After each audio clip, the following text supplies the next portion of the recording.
the runoffs, the tunnel runoffs. Yeah, okay. I had not even written that part of the book. It didn't exist. And then we were down on the docks and I saw all of them, that all the rainwater poured out into Lake Dora. And I was like, oh, dude, this is so cool. Like, this would be a really cool thing to incorporate into the book. So that trip ended up kind of creating my favorite chapter of the book, which is that scene. Welcome to the Thriller Writer Lab, where every thriller goes under the microscope, one book at a time. I'm your host, Mark Nadeau, and this is where best-selling, award-winning, and emerging thriller authors share their craft, research, and real-world experiences that power today's most gripping stories.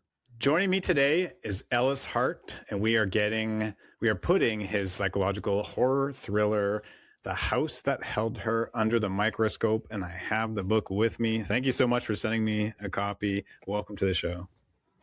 Thank you so much, Mark. I appreciate it. Thank you for having me. I'm excited. So let's just start with the premise for the book. At first, it kind of feels like your standard kind of Southern Gothic thriller, so you have a new couple that moves into a mansion in a real town called Mount Dora, Florida. And the previous owner seems to have had some weird things going on in the house previously. And this couple took this large, beautiful house that was way under market value to try and have a fresh start.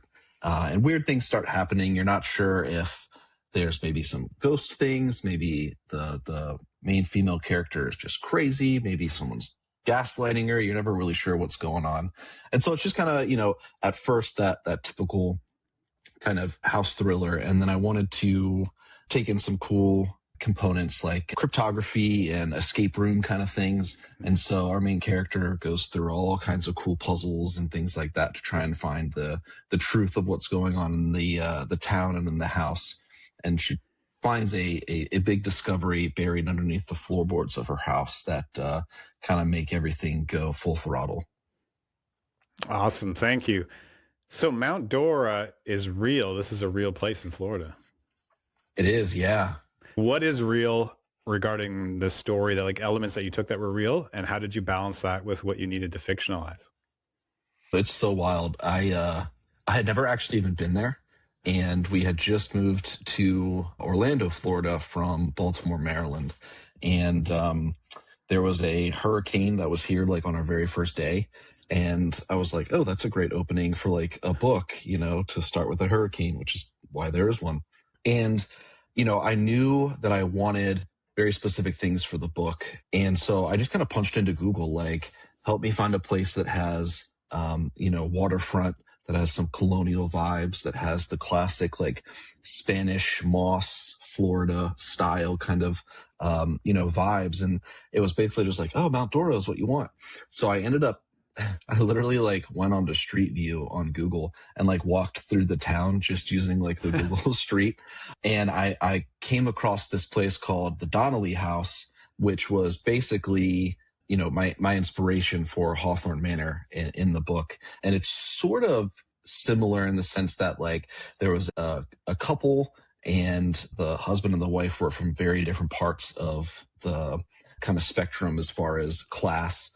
And they were married and built this beautiful house, and weird things kind of are attributed to the house and things around the house. And so I was like, that is my perfect Hawthorne Manor.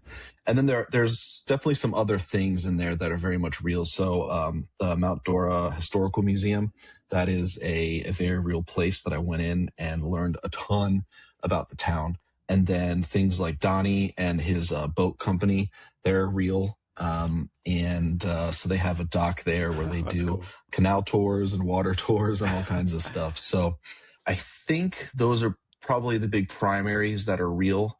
And then, just the overall vibe of the town is very, very similar to what I kind of wrote about in the book. Are alligators also a danger there? Is that one of the real things too? Oh, yeah. Yeah. I mean, just here in Florida in general, we live right on a lake and we probably see 3 or 4 gators a week just chilling out in the water. Chilling. Yeah. So it's really, yeah, man. I mean, it's crazy. But what we've learned is that alligators are actually really awesome. Crocodiles are the ones that are very, very aggressive. Alligators could not care any less about you unless you are feeding them or you're near their eggs. You're not doing either of those things. You really don't have to worry. So we've learned a lot about them. And I was like, oh, I have to put this in the book just because they're so cool. And it is like a terrifying Florida, thing, right? Nice. What have you done a book signing there, or have you given your books to anyone who lives there to say, hey, this is all about your town? I know that's a great question. So I thought, well, hold on a second. Like, there's got to be a bookstore around there somewhere. And the book was about to come out, I think, in about 4 weeks. And my wife was like, we should probably go there, like in real life, to make sure that, like, you captured it pretty effectively. And I was like, yeah, okay. And it's like 50 minutes away, probably an hour from us. But, traffic in Florida is always, kind of crazy with the parks and stuff around. So I was like, all right, fine, we'll go. And one, I'm glad that I did, because I had gotten so much stuff wrong from Google Street View. So I had all of my directions screwed up and whatever. So then we stumbled upon this bookstore called Barrel of Books and Games. And yeah, I went in and we talked, and I was like, hey, I wrote this thriller and it's literally about this town. You're right across from the museum where, the character goes. And so I was wondering if you wanted to carry the book. And she was like, let's do a signing. And I was like, okay. So I did my first, book signing there right in Mount Dora. So it was great because I had tons of family and friends come support, but then just people cruising by who were like, oh, it's actually about my town. Like, I'll buy it, which was really, really a cool thing. So yeah, that was my very first book signing. Awesome. What went wrong with the Google Street View? I know, because I've done Google Street View with Boston for my book, because I couldn't just go to Boston. And sure, when I looked at it without looking in detail, I was on one street and it was like empty parking lot. I'm like, oh, perfect, it's an empty parking lot. And then I took a step forward, and it's like these massive industrial buildings. And it turned out Google had updated some pictures, but not the others. The others were like 20 years old.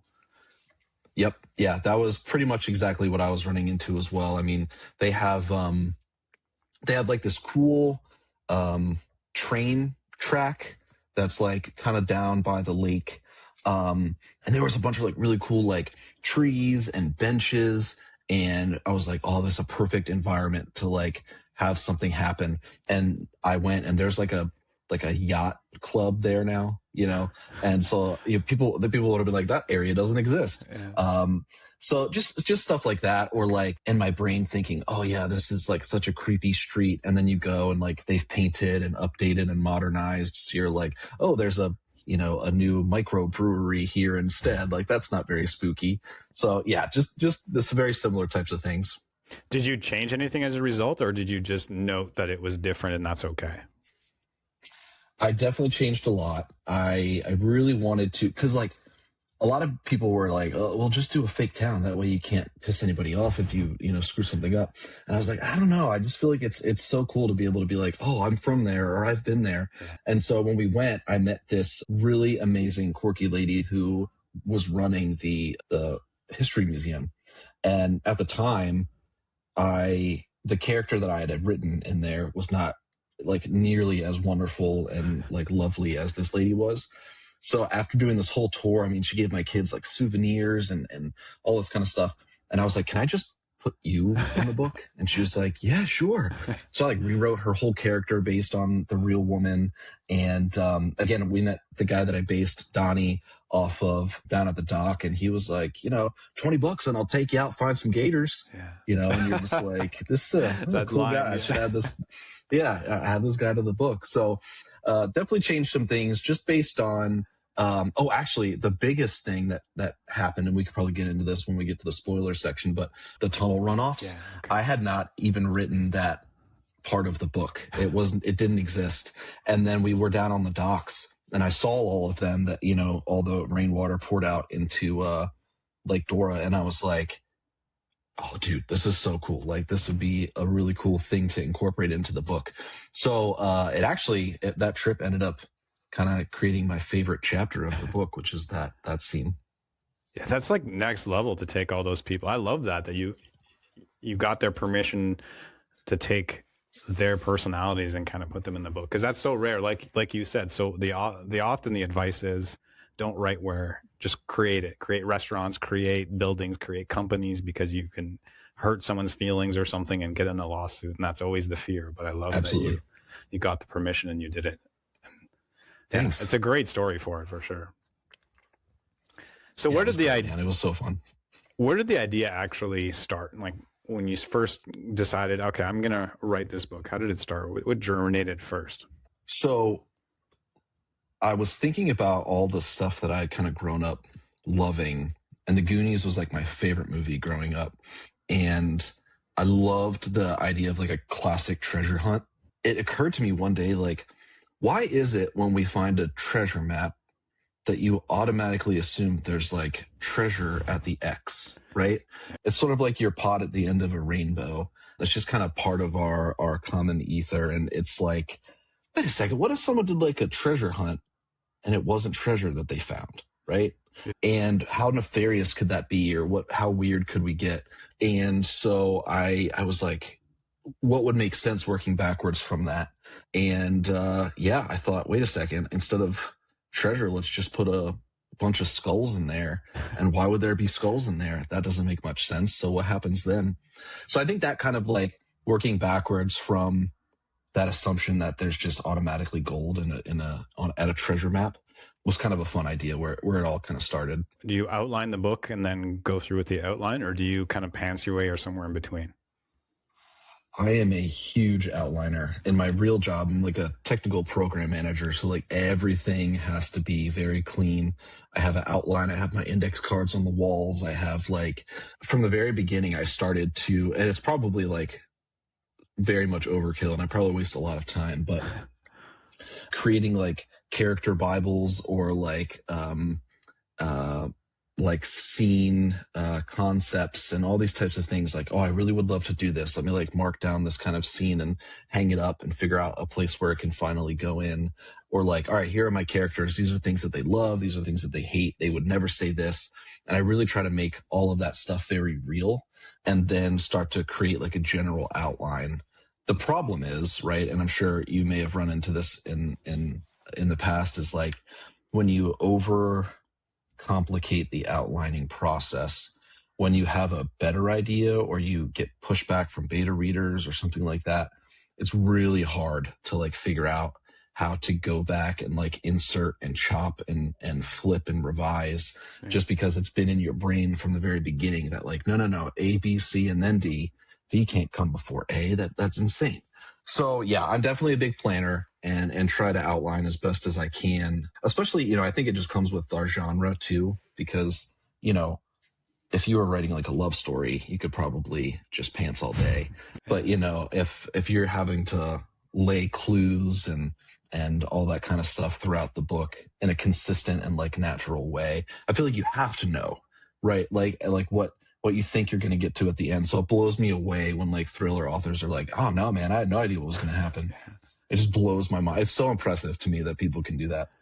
I get a lot of people on the show that do that. And I think for a lot of people, it's the editing that comes after.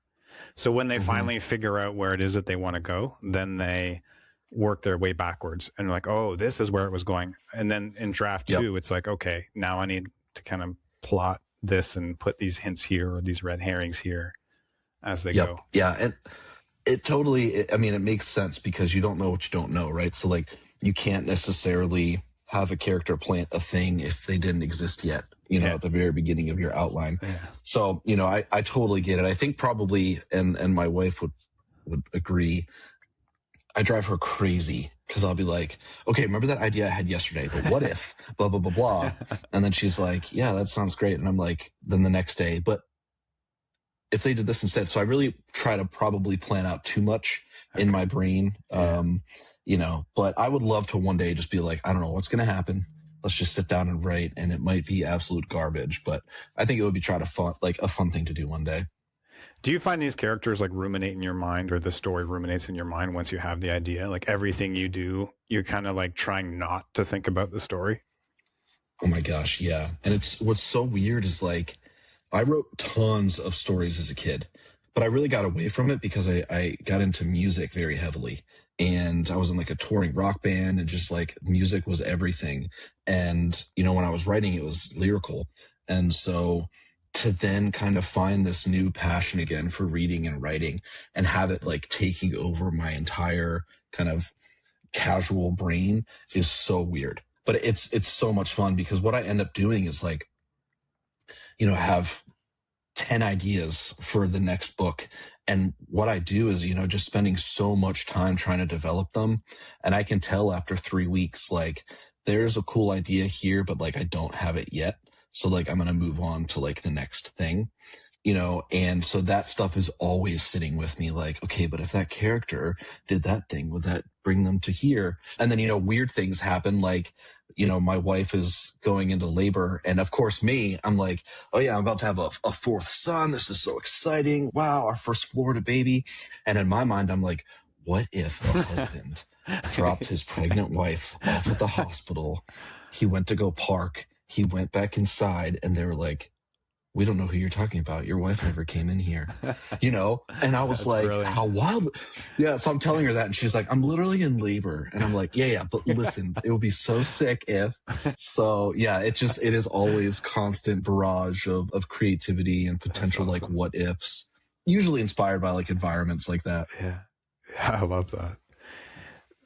Once you do have the outline then and your characters worked out, do you find you have to go back to that and look at it before you start your day of writing, particularly for this book, I guess, in order to know, like, oh, this person, I have to remember that this person is this and that person is that, and I'm about to write this scene with all these people. How do you keep it straight? I tried a couple of different things, because this was my real first book, and I vividly remember trying to be like, okay, I can see this entire scene in my head, but it doesn't come for like 10 chapters. So do I just write it now, and just like really, really get it all out and fine tune it? Or do I kind of force myself to work up to it? And I tried both, and it just felt like if I didn't naturally get to that scene through like the right order, it sounds weird, but it doesn't feel like I earned the scene yet. And so it was hard for me to be like, it's a liken to like, when they're shooting a movie and they sometimes shoot the end scene, on day 4, because that's when the actors are available and the scene is available. And I'm like, how do they know like what they're supposed to be conveying if it's like day 4, but it's the end of the movie? So, I felt very similar to that. So I ended up really forcing myself to be like, I'm going to write a chapter a day. I'm going to leave notes at the end of the day when, your vision's still clear. Like, okay, here's the end of this chapter. My intention is for the next chapter to transition this way or be like this. This might be my first line, right? And then when I sit down the next day, I'm like, okay, let me spin back up, read a little bit of the last chapter. Oh, right, yeah. I can kind of follow the train of thought and then go through it that way. So yeah, the whole book, I pretty much just wrote in order, yeah. Do characters, as you're writing, ever do something so unexpected that you feel like you have to change the outline because you realize, oh, I didn't quite know who this person was until I wrote their story. And once I wrote their story, I realized this is who they are. Now I need to be real with who they are and not force an outline that they weren't meant to, like a direction they weren't meant to go in. Yeah, no, that's a really good question, because I do feel like that's the downside of outlining and plotting so hard. You don't let the story like breathe and the characters breathe. And I think what I experienced, at least with The House That Held Her, was it wasn't necessarily me kind of discovering some things about characters, but my wife or beta readers coming back and being like, I loved that. I hated that. This person made me so happy. I need more of them. And me being like, okay, how could I like accommodate that? If it's a general ask amongst like the large population, it seems to be the consensus. So like, how do I get more Shannon in the book, or how do I make this kind of a little bit better? I would say like the new book, I definitely kind of ran into that a lot more, where I was like, no, this person, like, they wouldn't have said this before, but now they're definitely going to say it. But yeah, with The House, I think getting that feedback from beta readers was really what helped me drive more character development and like paper line time. With beta readers for you, do you compile everything they give you for feedback and then decide, okay, like, I don't know how many you have, maybe you could speak to that too, but like 10 people said, we like Shannon more. Now you know, okay, well, if all these people like Shannon more, then of course it makes sense. It's a consensus. Mm-hmm. But what if one person liked Shannon and one person wanted more Walter and one person wanted more this and that, right? Yeah. It's that definitely happened. And it happens, in my real work all the time. And I'm sure you or other listeners are like, yeah, I totally get that, because it's like you write like a document or like a white paper or something, and then your boss is like, you should have added this, and then you add it, and then your boss's boss is like, I don't like that this is in there, and you're like, I didn't have it in there, but he asked me to put it in there. And so it's sort of the same thing where some people were like, I really, really wanted to see more of like Patrick and like his development into being like kind of like a psycho, and I'm like, okay. And then, you get feedback on version 2 that's people are like, I hate him anyway, and I would like to see less of him. And you're like, but I didn't so eventually, you have to kind of just follow your gut on like what feels right. But luckily for me, most of the feedback was pretty generally concise across the group for a couple little things. And I have a good specific one that I can talk about in the spoiler section, but there's definitely huge changes that happen from beta readers simply based on their overall kind of feedback. So going back to like the map and the chest and the clues and things, did you know from the start, you kind of, maybe you knew about the skulls that you wanted to do, but did you know how it was going to work out? And without spoiling it, did you know ahead of time, because you outlined how it was all going to work and play out in the end? Because the way you ended it, and people have to read it, I guess, to know, was very well done, and it's not something I see very often, how you structured it. Thank you very much. I appreciate it. It definitely, what ended up being in the book was not the outline. I actually ended up coming out with, I think I did 3 different endings, and that was just based on, again, feedback from readers and really my wife like pushing me. I was literally like assembling a trampoline for my kids in the backyard, and she like came out and she was like, all right, I'm done. And I was like, am I done? Is it, and she was like, but what if like this happened? And I was like, I would have to rewrite the whole book. And she was like, yeah, but what if? Yeah. She's got you there. And for real, man. And it was awesome, and it really helped. But yeah, it's really a tough thing to be able to kind of find your way when there are so many, like sometimes it just feels like there are so many options that it's easier just to choose none of them. And so I definitely felt a lot of moments like that where I was just like, I don't know, I think maybe I just shouldn't be writing this book, or like maybe I should start something else, because it was hard to like make a decision on which path you're going to go. But the outline ended up being like super helpful for the beginning, especially with a lot of the clues. I knew that The Gold Bug by Edgar Allan Poe is one of my favorite books, and it was one of I have a bunch of cool side bits about that, but I knew that I wanted to incorporate it. And so I was like, okay, what are logical ways that you could do that? Oh, it'd be cool if I like tied this in with that, all those different kind of things. So I would say probably 60% from the outline kind of stayed and was still relevant. And then probably 40% was scrubbed or added or readjusted as feedback came in. Along with how your clues and everything played out in the end. That was kind of redone a little bit. We can talk about that more in the spoilers specifically. There are definitely a couple times when, I'd be like, okay, and then this will definitely lead to like this thing happening. But then I would get there and it would seem like kind of out of the blue that like, why would she have thought to do that? Or like, I don't know. So like there's a bunch of small things like,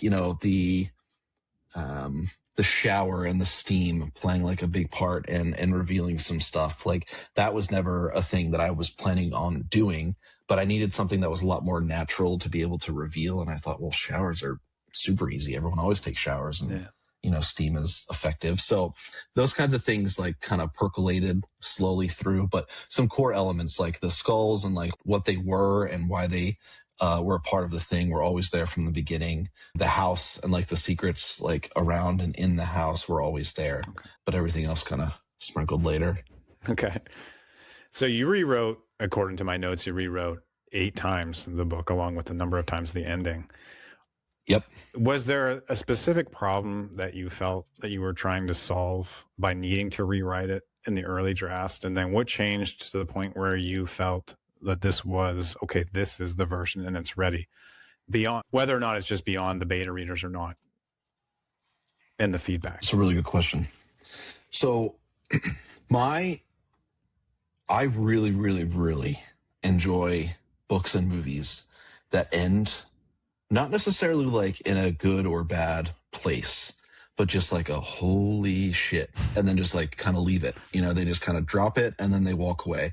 And you just kind of sit in the movie theater like, oh my gosh, when all the Marvel characters like, turn into dust and you're like, oh my gosh, is this for real? They want me to leave now? Like there's nothing else. And so that was my plan for this book is the kind of original ending was, everyone dies and the house is, the old man is in his rocking chair and he turns and there's a rocking chair next to him and it's rocking and he talks to Cecilia and you're like, wow, is she real? Was it wind? Is he nuts? But he gets away with it. And I thought it was so sick. I was like, dude, you go through all this stuff and there's this huge climax and like good doesn't always win. Yeah. And everyone hated it. They were like, dude, come on. Like some people the people who are similar to me who were like, yeah, I want like the real pain. Yeah. They loved it. But most people were like, dude, this is so unfair. So, being like, okay, I do love these characters a lot. Like, how do I kind of give them like a good or more happy ending, but still have it be like powerful and people close the last page and still be like, damn, like he got me, or, that was a really wholesome, like fulfilling thing. So trying to balance what at my heart I would have loved to read versus like what I know that other people would probably like to be reading. And I wouldn't say that I sold it out and like wrote in a specific way so that it was more commercially like available to people, but I wanted to try and be fair to like the broader audience who isn't like in love with Donnie Darko and wants everything to end bad at the end.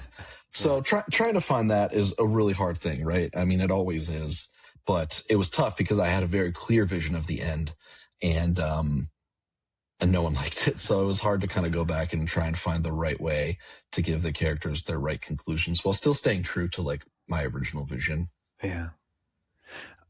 Now, at the beginning, I called this a psychological horror thriller because that's just how I kind of felt as I was going through it. When you were writing it, did you visualize as you were writing it that this is this subgenre of thriller that I'm writing in? And then did that impact kind of how you wanted to end it and genre expectations? Because we also have genre expectations of, like the ending you wanted versus the ending that came. It's people who love horrific stories probably don't mind that Saw kind of ending where it's just like horrible and everyone's dead and that's it. Yeah. You're like, damn. Okay. That's a really good question because that is absolutely yes. I mean, like I started the book thinking this is a psychological thriller, and again, it kind of really plays well with, is the house haunted? Is she being gaslit? Is Margot absolutely crazy? What's going on? Phyllis is like off the rails, like, just all this crazy stuff is happening. But then I started to kind of add elements like the early bathtub scene in Hawthorne House, right? Got kind of gruesome. And I was like, I could probably have an allowance of like, you can say like one F word in PG-13 movies or whatever. I don't know if that's still the case, but when we were kids, it was. Yeah. It kind of felt the same. Like I could have one kind of like bloody scene. And then I got deeper into the book and like I had to have more intense, visceral kind of horror-based moments. I mean, one of my favorite moments is when they're plunged in the darkness and in the basement with the bathtub for real. And it's like, that is a terrifying time. And while it is thrilling, there's a lot of blood. There's definitely some like gore moments. And I was like, shit, am I writing like a horror book? Is this transitioning into something that I wasn't against, but I hadn't really set out to do. But in trying to be like true to the story, and if what was happening with the skulls was really like the actual main plot line, then it would make sense to have a lot of other kind of bloody, gory kind of things. Yeah. And so I guess that's probably why I was satisfied with my ending, because I had transitioned into thinking, okay, this is probably more of a horror book. And then getting some feedback and thinking, okay, there are ways that I can kind of like soften this up or clean this up, and this moment still hits really hard. And so now I would still probably label it as psychological thriller with some horror moments, but I don't think that there's necessarily horror throughout the whole book. But at the same time, I've read reviews that are like 1 star and people are like, this is a horror book, not a thriller, disgusting. And then 1 stars that are like, this isn't even close to horror. This is boring as hell. Like, whatever. So it's hard to kind of make everybody happy or find like the right black and white definition of like the genres. Yeah. But yeah, I think I tried to balance probably both. But yeah, definitely started as psychological thriller, ended with a lot more horror than I thought would end up being in there. I would love to read, if you ever gave it away to fans, send it to me, the alternate ending as a reader magnet to say, for the people who loved it, totally, here's how I finished it the first time. And I'd love to hear what you think or something like that. Because I would read that version that you're talking about where it ended that way. Because I would love to just feel it by reading the end and then decide how I feel about it. Because I know, like you're saying, this is how it is, and I kind of like it. So I would love to read that. Yeah. Dude, absolutely. That's a really good idea. I will definitely do that. So did you write this with any themes in mind or any like warnings or things that you wanted people to think about in the end? Like when they put this book down, is there anything where you want them to be like, the grass is greener on the other side because she went from this town to this town hoping to restart, in reality it was horrific? Yeah, there were definitely a couple elements that I knew from the very beginning. My wife and I had a ectopic pregnancy a couple years before that. I'm not sure if you're familiar with what that is, but basically like a pregnancy that it inevitably is not a viable pregnancy. So you lose the baby. There's like nothing that science can do. And we had been trying for a really long time, and it was horrible. Not only because like ectopics are just sad and awful, but it ruptured, which means that she almost like internally bled to death, and we didn't even know. She just like passed out in the bathtub, and we like rushed her to the emergency room, and they were like, man, she might have had 30 minutes left. And wow. So she lost her left fallopian tube, and it was this really awful thing. And I remember thinking that I felt weird because I'm not a woman, and I don't know what it feels like to carry a baby or lose a baby or anything like that. But I did know that I felt some things, and I wanted to find a way to kind of express some of those things without people being like, ew, you're a white straight dude, you don't know what you're talking about, like just go sit down. And so I thought, not only did we have just problems getting pregnant at all, but then this ectopic thing kind of happened, and I was like, I don't necessarily want to trigger anybody with the ectopic itself, but I would love to have a character experience some kind of loss with a child and have that burden of guilt on her, whether it's fair or not, for her to perceive that she is of responsibility for it. And so, because that's like what my wife had expressed to me was, I still feel like my body did this, and in reality, everyone knows, well, it's not your fault. Like there's nothing that you could do, but it still feels like there's some accountability there. So I knew like I wanted to touch on that. And so Margot having the Lila situation, and obviously she's a younger kid in foster care, she still kind of, through her own lack of judgment and attentiveness, Lila's situation unfolds. And so she carries this big burden of guilt. And I thought that was a cool, unique way to kind of touch on it softly without being too on the nose of, an ectopic or something like that. And then I knew one of the other components that I really wanted to talk about, and it generates a lot of feelings for some people, but Nate and like his redemption or lack of redemption, or second chance, and whether it's like fair or worthy. I have never been like a perfect partner. I don't think anyone is a perfect partner.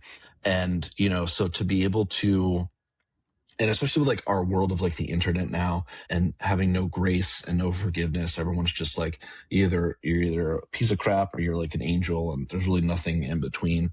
I wanted to kind of portray this guy as like a kind of a douchebag, and everyone hates him, especially at the beginning before they uncover like the plot. And people message me all the time, like, I hate this guy so much. And I'm like, how far are you in the book? And they're like, chapter 3. And I'm like, okay, Yeah. and so I wanted to make him, like seem that way. But what was important for me was trying to make him unavailable when you are in Margot's perspective. And then I loved the idea of kind of looking at the same thing from a different perspective and being like, wow, I don't say he's necessarily like forgiven. Yeah. But I can understand how his situations may have put him in some places that he goes, man, now I'm in some trouble. Like, what do I do here? Yeah. And I kind of liked that because that's all of us, like there's always the two sides to the story. And it's like, you don't want to give the guy, money on the side of the road, but like if you could see his last 10 years, you might feel some more empathy than you do now. Yeah. And so, I really like went in thinking, all right, I want to carve out this niche kind of perspective for Nate. I really want to cover this kind of lost thing for Margot. And then, not as heavy as either one of those, but cryptography and, just kind of like the general love of puzzles was really big for me as a kid. And it helped me with a lot of things. I was very, very bad at math as a kid. And I had very, very little self-esteem, especially when it came to school. I thought I was very dumb. And so learning about like crypto and how you don't necessarily have to be a genius. You just have to think differently and think outside the box and think of different ways that you could apply the basic rules in like a different way to make something else happen. And, now I'm an engineer, and I think learning about cryptography and puzzles really helped empower me as a kid to be like, I'm not dumb. I just maybe have different skills. And, and so it was near and dear to me. So in the book, I was like, I really want to display some additional creativity, especially for the kids as the bugs, and their love for kind of putting and solving puzzles and giving them some autonomy and intelligence by it being like, they're not all like straight A students or something, but they're creative enough to kind of do this thing as like a group of kids. So those were the kind of like the big 3 themes that I went into. I think I did them okay. I hope. Yeah, for sure you did. Thank you for sharing that. Do you feel like when you finished the book, did you feel like you had personally processed things or personally changed through that journey of writing the book? Oh yeah, dude. I mean, like it's so funny. Probably as I became an adult and, had kids, I am such a softie now. I mean, I could cry right now just even having the conversation. And it is, when you're a kid, it's just you're only thinking about you and what's going on. And then when you become an adult and you have people who depend on you and you have to figure out how you pay a mortgage and how you get your kids to and from and all these things, it completely changes your entire perspective of life. And so, writing all of these stories, I mean, Margot's and the Nate's, but then George and Cecilia and like their parents and everything that kind of happens and some of the abuse that happens and all those types of things. Yeah. I think all of those elements were just different parts of my brain kind of working through, how I feel or how I kind of wish that the world did some things differently. And I think that's why once I wrote the ending that is in the book today, I felt very happy because kind of setting out, thinking of processing and kind of coming from like everything isn't perfect. It will never be perfect. Yeah. But if I'm going to willingly choose to like be better today and expect other people who may have wronged me to do better today, it's a good day. And so I kind of wanted to end the book at least on some sort of sentiment like that. But I definitely had a lot to kind of go through. And really one of the interesting parts of all of this is once I got done, I thought, oh crap, like, you think of of the beginning of like a horror or a thriller, and it has all these warnings. There's going to be a beheading, or someone's going to lose an eyeball or something like that. And I was like, I think I have to be responsible and put some stuff in here about like kind of the emotional weight of some of these things. Yeah. And my dad, when I was growing up, he was a suicide hotline worker at Grassroots, which is kind of now the national hotline, but it was a smaller organization that was just statewide at the time. Seeing the impact of some of the stuff that he went through and that he would hear, and the good and the bad and the ugly of all of that, it really compelled me to kind of put together that list at the end of the book of resources for people, because they were helpful for me at times. And I just wanted to be like, if I'm going to be stirring up trouble in people's brains and in their hearts here, I should probably put some responsible support other places as well. And interestingly enough, that's been some of the most consistent feedback that I've received from people. They're like, the book was good, but the fact that you touched on that, or you put together that list, or you shared what you did, like that made it like a special book to me. And so I'm glad that I was able to kind of find a good way without feeling like pretentious or anything like that to put together that kind of information. When I look at this book, and I'll put it up again, I really like the cover and the title of the book, The House That Held Her. When I look at this and I've read the book, I think it's right on point. And I expect a lot of the things that you warned me about between that and the blurb, that I'm going to get those things. Like I didn't need a content warning personally, and I haven't been through a lot of the things that you warn people. So, but how do you know, because this is like a trad versus indie almost battle of who's putting in content warnings and whatnot. How do you decide that like, okay, I'm just going to do this because people should need to know, or if this is what I say this book is, people will probably know that it's full of these things? Yeah, it definitely is it is a very contentious point right now. And a lot of people feel like it spoils books or whatever. So I know like kind of the big thing right now is like QR codes. Like if you want to look at the trigger warnings, like, scan this and I'll take you to my website or whatever. That's a great idea. Yeah. Right. But to me, I thought, well, hold on a sec. Like I mean, like whatever, if you're reading the book, if you were able to obtain it, you can probably use a QR code, but I will say like it's an extra step. Some people might just be like, meh, like whatever. And so I thought in my brain, if you don't want to read trigger warnings, and there's a big thing that says trigger warnings, you just skip it, right? There are plenty of people who just don't want it to be ruined, or they don't care. And so they just move past it. For the people who are very sensitive or don't realize that they may be sensitive until they read through the warnings, it gives them a heads up, especially for things that, again, like a pregnancy loss is like a very, very hard, deep, personal thing. And like the last thing I want is, a woman to be like, this dude is such an asshole for covering something like this or not warning me or whatever. So I was trying to be responsible and think of everyone and their like experience reading the book. And I kind of thought the same thing about the end, like with all the resourcing. I was like, I could just throw this in a QR code on my website, and it is on my website, but like, I also thought for the same reason, like it's a little bit more of a chore to pull out your phone and scan a thing and like go through it digitally. And then it's a different thing to kind of like flip through and be like, wow, I didn't even know this resource existed. Like, this is really cool. I know someone who could really use this or whatever. But it is a point of contention. I'm actually really interested because the new book has a ton of trigger warnings, and I'm curious what Crooked Lane will want to do, if they will have a page at all, or if we do the QR code thing, or what they end up recommending that we should do. So curious about what may happen. But yeah, that was a great question. Yeah. I'd be curious to hear if we can off air, if you get a chance to tell me if you think about it. I would love to know what they think of that too. Yeah, well, I'll let you know as soon as I know.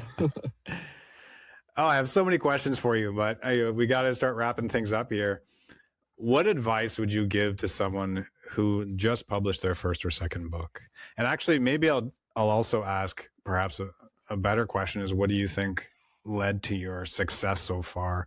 Because The House That Held Her, this is your debut novel, and you have hundreds of reviews and ratings, which is very hard for authors to do, and you did it on your first book. Like, what would you say led to that success, and how can someone who is either about to publish their first book or has published their first book maybe can get help with that, or advice for it? I think the things that I have found to be helpful are, one, being as genuine as possible, especially online. I think we are all so desensitized with like highly curated, Kim Kardashian posts, right? That like the filters are all on and the caption is perfectly tailored and like the angles are all right, and that's great. Like, and those are lovely things to see sometimes. But if you are inundated with books and authors and people, wanting your time and attention, at least for me, I am craving just like authenticity and just behind the scenes of like real people. I feel much more connected with someone who's like, ah, man, I woke up this morning for my author photo shoot and I had a giant zit, instead of being like, oh yeah, I sold out my 11th, book signing at, I don't know, the stadium of Atlanta, like whatever. And so I think being genuine, whether that's like whatever your personality, for me, it's like being silly and goofy. And so from the very beginning, like the first thing I ever posted, I thought, oh man, it'd be so funny if like I said, what really sucks is like washing the dishes, but what doesn't suck? My brand new book. And I was like, it'd be hilarious if like my wife's filming and she throws the book to me, right? So it just kind of comes out of nowhere. Yeah. And dude, I posted that and it like blew up. And not blew up, but it like, I think I had like 20 followers and I got like hundreds of likes. And then I was like, this could be like a little kind of thing for me. Yeah. And so I just started doing other ones. Like I'd be like, what sucks? Making dinner. And then I like open up the microwave and pull out my book and I'm like, what doesn't suck? And so just kind of finding like a little thing, and people, connected with it because they were like, it was just like a fun little thing that's different.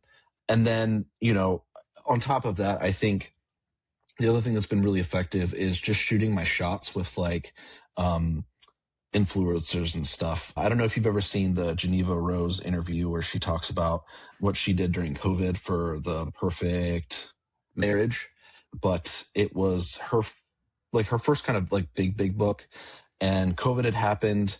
No one was buying anything at bookstores. Everything was just kind of dead.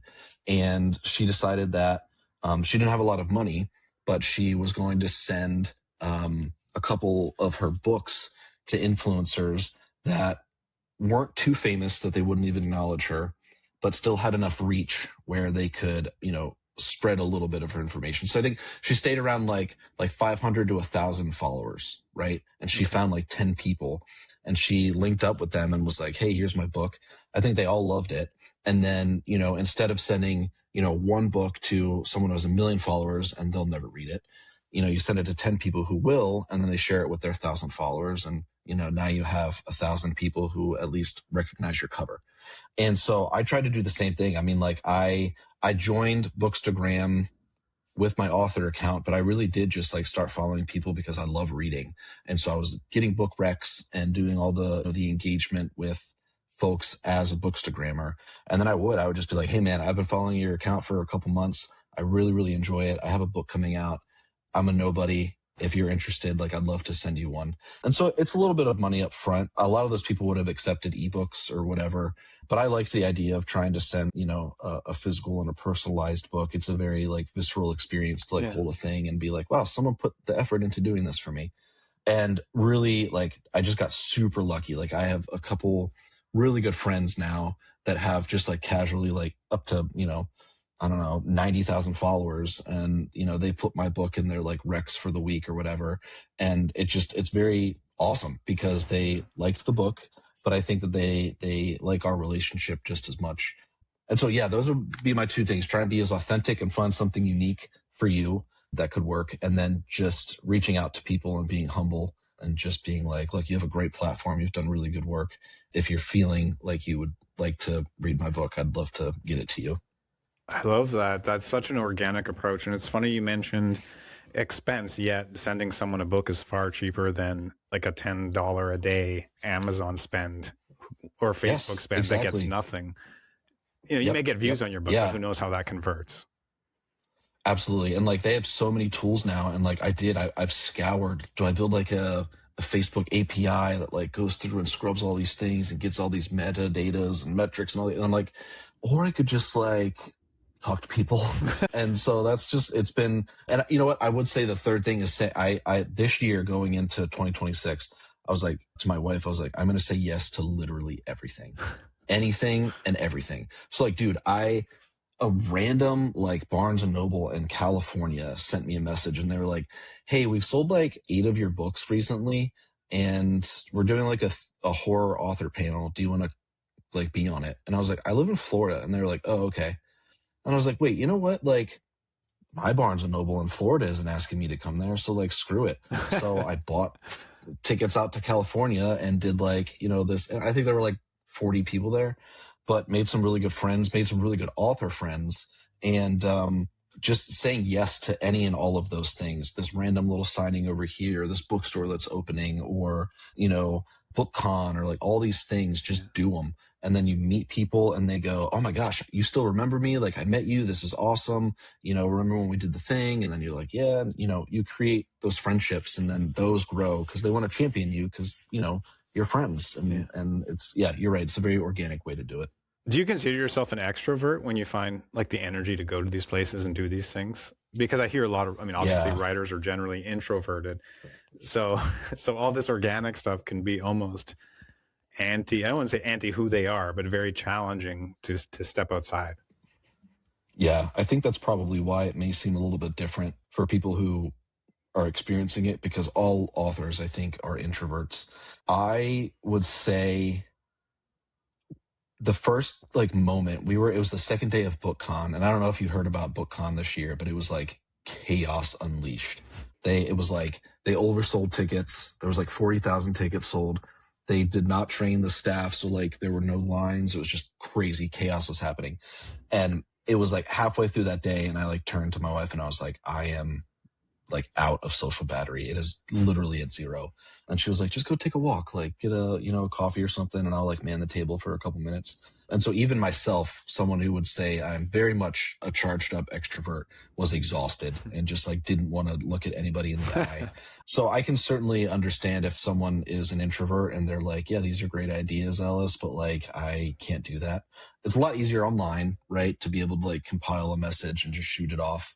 But in person is a little bit more challenging. But I would say it's definitely worth it because, when you have readers and writers who are introverts, you guys could just be standing in the same room awkwardly, right? I just did like an author signing at a bookstore 2 weeks ago. And, at the end, it was like hangout, signing, conversing time. And there was like a table of like 6 or 7 people that all had bought my book, but didn't come up and say anything. And so eventually like I went and sat down and was like, hi, like, thank you for buying my book. And they were all like, oh my gosh, can you sign it? And let's like chit chat for a while. And they probably wouldn't have gotten it signed just because that's their personality and they're more kind of introverted. And so I was like, I want to do what I can to kind of engage with them as best as I can. But I could imagine if I was an introvert, I would have just sat in my seat. They would have stayed in their seats and, nothing else would have happened, which is okay too. Yeah. Yeah. Final question. Where can people hear more about you and find your books? Yeah. So everything is on Amazon. Everything is also available through independent bookstores. So if anyone, goes into a store and they ask for my book, that store can certainly order it. It is available for them to do so. And then as far as like engagement, my big thing is Instagram. I still think that Threads and TikTok are really mean, even from the book perspective. So Ellis_Hart_author is my handle on Instagram. And EllisHartBooks.com is my website. I got all kinds of merch and signed books and stuff up on there. But those are kind of the big ways. And I'm always out and about trying to do stuff. So I have some things in Florida coming up, but I also have a bunch of other dates and signings across the country. So I'll get those posted up. So if I'm in someone's area, they could pop out. That's great. Are you planning to do anything in Canada, way up here in the north? Man, I would love to. I actually have, I did a reader retreat earlier in the year and met a really awesome friend from Canada. And we were talking about like, well, when's the next time we're going to hang out? Because she doesn't want to come back down here and I don't want to go up there. But I was like, all right, well, maybe I'll have to go to Canada and just maybe bring the family. We'll make it a whole trip or something. So yeah. I definitely will eventually. Where are you exactly in Canada? In Ottawa. Oh, nice. Okay, cool. Yeah, that would sound great. It would be a fun thing to do. We got to get out and travel more. That's kind of my next thing for next year is just like say yes, but it has to be travel, just go all the places.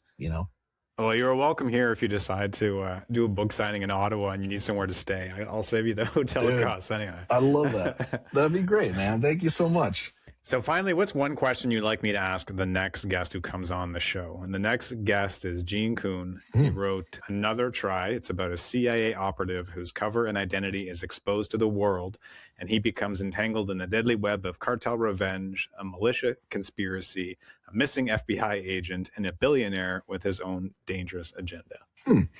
I would like to know, I'm sure he did lots of research.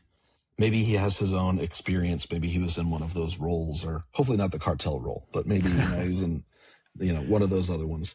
I would love to know what he feels like he knows the least about, but still included in the book.